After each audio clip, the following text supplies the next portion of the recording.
तो ये हमारे बाबा जी रामदास जी महाराज हमारे स्टूडियो में आए और आपसे मुखातिब हुए और संदेश आप तक के माध्यम से मैं फिर इनका 2 मिनट समय लूँगा। ये 2 समय का कालचक्र भी है कि एक श्लोक है कि राम जन्म में दूध मिला, कृष्ण जन्म में घी, कलयुग में दारू मिला, सोच समझ कर पी। तो कहीं न कहीं लगता नहीं है कि ये समय का ये जो दुष्परिणाम है जिसे हम लोग वेस्टर्न कल्चर अपना रहे हैं और अपनी संस्कृति को भूलते जा रहे हैं। तो क्या लगता है कि क्या चीज़ किया जाए कि फिर से पुनः जो है जो देश को, जो भारत सोने का चिड़िया कहा जाता है, आज जो भी आ रहे हैं अपने ही देश को लूट रहे हैं, चाहे उसमें राजनेता हो या अभी अगर आप बात कर सकते हैं तो संत भी कहीं ना कहीं जो है ठगे अपने आप को महसूस हो रहे हैं कि जिस तरह से बुरे आचरण वाले लोग जो है जगह जगह पर जाकर जो है संतों की छवि को धूमिल कर रहे हैं। तो उस स्थिति में कहीं ना कहीं संत भी जो है एक चपेटे में आ रहे हैं। तो क्या लगता है कि आने वाला समय कैसा होगा और आपके तरफ से क्या सुझाव होगा? हाँ, आपने सही यह जिक्र किया। कालचक्र, समय का पहिया चलता ही रहता है, चलता ही रहता है, और ये समय का पहिया कभी रुकेगा नहीं। लेकिन समाज में बदलाव आता है। जब कभी सतयुग था तो अब कलयुग भी है, कलयुग आया है तो कालचक्र के, क्योंकि समय का पहिया चलता रहता है और वापस सतयुग अवश्य आएगा। आज जो परिवेश है हमारे समाज का, हमारे जो वातावरण का, वो ऐसा आज से 50 साल पहले नहीं था, और आज है वो कल नहीं रहेगा, जो कल रहेगा वो परसों नहीं रहेगा। इसके लिए देखो, समाज में 2 तरह के लोग होते हैं।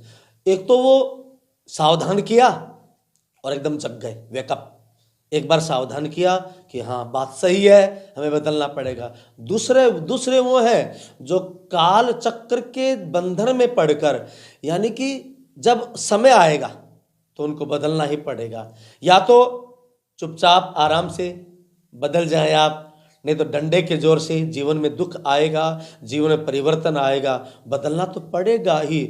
और आज चाहे राजनीतिक परिवेश हो, चाहे सामाजिक परिवेश हो, चाहे धार्मिक परिवेश हो, मैं सब एक जगह कहूँगा कि पाखंड आ गया है। चाहे राजनेता में है वो पाखंडी हो गए हैं, चाहे सामाजिक कार्यकर्ता हो वो पाखंडी हो गए हैं, चाहे धार्मिक संदेश देने वाले संत महाराज हो, लगभग वो भी पाखंडी हो गए हैं। कहते कुछ और हैं, करते कुछ और हैं। लेकिन मैं तो ये कहूँगा कि जब राजनीतिक लोग, सामाजिक लोग और धार्मिक लोग अपनी रहनी और कहनी में एक हो जाएंगे तो समाज अवश्य बदलेगा। कि क्यों, हम लोगों के कथनी और करने में अंतर है।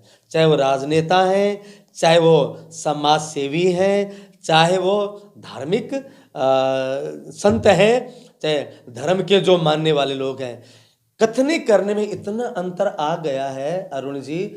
हम कहते कुछ और हैं, करते कुछ और हैं, और ये पाखंड जब समाप्त हो जाएगा तो वापस सतयुग आएगा। और ये समय का बदलाव चल रहा है, आ रहा है, लोग जग रहे हैं। लोग अब धर्म के प्रति, देश के प्रति, अपने माता पिता की सेवा के प्रति जागरूक हो रहे हैं। लेकिन क्योंकि बहुत पुराना बिगड़ा हुआ चीज़ है ना, वो जल्दी से साफ नहीं होगा। एक कपड़ा बहुत काला हो गया ना, उसको कई बार साबुन लगा लगा के धोना पड़ता है, लेकिन वो धुल जाता है। एक कपड़ा होता है हम डेली पहनते हैं, आज पहना कल उतार के धो दिया, वो जल्दी साफ हो जाता है। लेकिन हमारा ये जो समाज कई समय से बिगड़ा हुआ है, सुधरेगा अवश्य। लेकिन उसके लिए जो हमारा समाज का चौथा स्तंभ है, पत्रकार, ये मीडिया आज यदि सही खबर छापे, क्योंकि अरुण जी बड़ी तकलीफ होती है जब हम अखबारों में ज़्यादातर जो न्यूज़ आते हैं ना, कहीं सत्संग हो रहा है, कहीं कथा हो रही है, कहीं साधु संत बोल रहे हैं, कहीं अच्छा काम हो रहा है, वो नहीं दे रहे हैं। आपको पता है कहाँ चोरी हो गई है, कहाँ लूटपाट हो गया है, कहीं पर अनाचार दुराचार हो रहा है, वो मुख्य पृष्ठ पर छापा जाता है। अश्लील चित्र भी मुख्य पेज पर छापा जाता है, जिनमें धर्म की बातें नहीं होती है। तो यदि समाज का एक चौथा स्तंभ ठान ले कि मुझे समाज को बदलना है, अपने टीआरपी अलग है, लेकिन समाज के प्रति जो हमारा दायित्व है वो हमें उसको निभाना है, ये समझ के चले, तो आज समाज का ये चौथा स्तंभ अवश्य ही दिशा और दशा को परिवर्तित कर देगा। से 14 बरस का वनवास श्री रामचंद्र जी को हुआ था और अभी सभी लोगों का कहना है कि सभी संत का कहना है कि राम राज आ गया है। और जैसा कि मोदी जी राम मंदिर को बनाकर जो है पूरे देश में राम लहर को पैदा किया है, तो क्या लगता है कि आप सभी संत समागम में जो है मोदी जी का विचारधारा क्या है, मोदी जी को किस रूप में देखते हैं? कोई कोई तो कहते हैं कि मोदी जी जो है श्री राम जी का भेजे हुए दूत है, तो क्या लगता है? हाँ देखो, बहुत से लोग ये भी कहते हैं कि मोदी जी जब आए हैं तब से धर्म का झगड़ा बढ़ा है। बहुत से लोग कहते हैं कि मोदी जी आए हैं तो कोई अवतारी पुरुष हैं, लेकिन मैं तो ये कहूँगा कि मोदी जी एक इस युग के हमारे भारत के नए पथ प्रदर्शक हैं। हजारों वर्षों के बाद कोई ऐसा शासक आया है जिसने मात्र और मात्र केवल अपने राष्ट्र और देश के लिए सोचा है।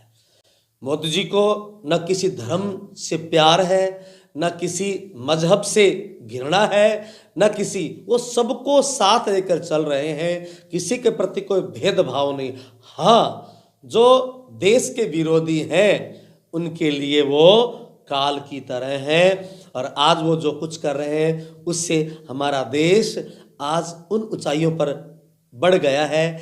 मैं एक जरा सा एक भाई का इंटरव्यू, अभी मोदी जी गए थे यूएई में, तो वहाँ पर एक मेजर था, उसने सेना के मेजर ने ये कहा कि मोदी जी के भारत में शासन होने के बाद आज हिंदुओं को समाज में, विदेशों में एक ऊंचा दर्जा मिला है। तो मैं कहता हूं केवल हिंदुओं को नहीं, पूरे भारतीयों को, भारत के रहने वाले जितने भी धर्म को मानने वाले लोग हैं, वो उनके लिए बड़े गर्व की बात है। और वास्तव में आपने ये भी सही कहा कि मोदी जी युग अवतार हैं। ऐसा राजा, ऐसा शासक हजारों वर्षों के बाद, क्योंकि हजारों वर्षों में भी आज तक कोई भी ऐसा व्यक्ति नहीं हुआ, कोई भी ऐसा राजा नहीं हुआ जिसने राष्ट्र के लिए काम किया हो या जिसने हिंदुओं के लिए आवाज उठाई हो। और आज हिंदुत्व उस मुकाम पर है जहां पर कभी अंग्रेज या गोरे हुआ करते थे। आज पूरा विश्व भारत की ओर देख रहा है। भारत वासियों का गौरव बढ़ाया है हमारे यशस्वी आदरणीय प्रधानमंत्री श्री मोदी जी ने।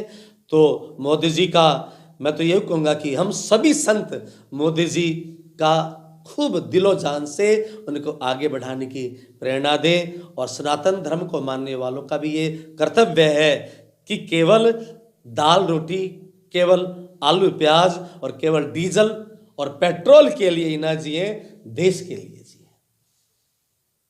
राम मंदिर को किस रूप में देखते हैं? देखो, राम हमारी आस्था के प्रतीक हैं। हम हमेशा से सुनते आए हैं, जब मैं चौथी पांचवी क्लास में पढ़ता था ना, तभी से सुनते आए हैं कि हमारा भारत देश सबसे पहले, मैं अपनी पढ़ाई की बात करता हूँ, कृषि प्रधान देश है। दूसरा, हमारा भारत देश राम कृष्ण की भूमि है। और जहाँ पर राम कृष्ण की भूमि, राम कृष्ण का देश, राम कृष्ण की धरती, और जो रामलला 500 वर्षों से एक शिविर के नीचे रह रहे हैं, सर्दी है, गर्मी है, आंधी है, बारिश है, और हमारे ऊपर पक्की छत, और हमारे भगवान राम एक शिविर के नीचे रह रहे हैं, तो हिंदुओं के लिए बड़े शर्म की बात थी ये। और आज मोदी जी के प्रयासों से और सभी सनातनी हिंदू जब एक हुए, इनके प्रयासों से आज जब राम मंदिर बना है, तो ध्यान देना, पहले राम आएंगे, उसके बाद राम राज आएगा। क्योंकि राम को वनवास हुआ तब तक राम राज नहीं था, और जैसे ही 14 साल का वनवास हुआ, राम अयोध्या लौटे, और अयोध्या लौटते ही राम राज प्रारंभ हो गया। तो अब राम अयोध्या लौटे हैं, रामलला आए हैं, और अवश्य ही अब राम राज्य स्थापित होगा। तो ये परम उपासक श्री रामचंद्र जी के कहीं भी सत्संग में जाते हैं, श्रीमद् भागवत कथा में जाते हैं, और लगातार पटना ही नहीं, लगातार ये देश के हर जगह पर जाकर श्री राम जी के गाथा को जो है अपने उद्घोष से जन जन तक पहुंचाते हैं। वास्तविक में हम इनका सम्मान करते हैं, इनका स्वागत करते हैं संदेश आप तक चैनल में। और हम जाते जाते ये भी कहेंगे बाबा जी से कि बाबा जी श्री कृष्ण भगवान के प्रति और श्री रामचंद्र के प्रति जो आपका उद्गार है, उस उद्गार को जो है अपने संदेश आप तक के माध्यम से भक्तों तक पहुंचाना है। तो उस उद्गार को आप व्यक्त करें ताकि हम अपने चैनल के माध्यम से आपका उद्गार जो है, क्योंकि आप तो हरियाणा के कैमरी जिले से हैं और जगह जगह आपका भ्रमण होता है, तो हम अपने संदेश आप तक के माध्यम से जो है लगातार जो हमारे दर्शक हैं उस दर्शक को भी हम रूबरू कराते रहेंगे। तो बाबा जी से हम एक आग्रह करेंगे बाबा जी कि आप एक श्री कृष्ण भगवान का उद्गार प्रस्तुत करें ताकि जो है हम अपने चैनल के माध्यम से जन जन तक पहुँचाएँ। कृष्ण के चरित्र को जानना बहुत मुश्किल है।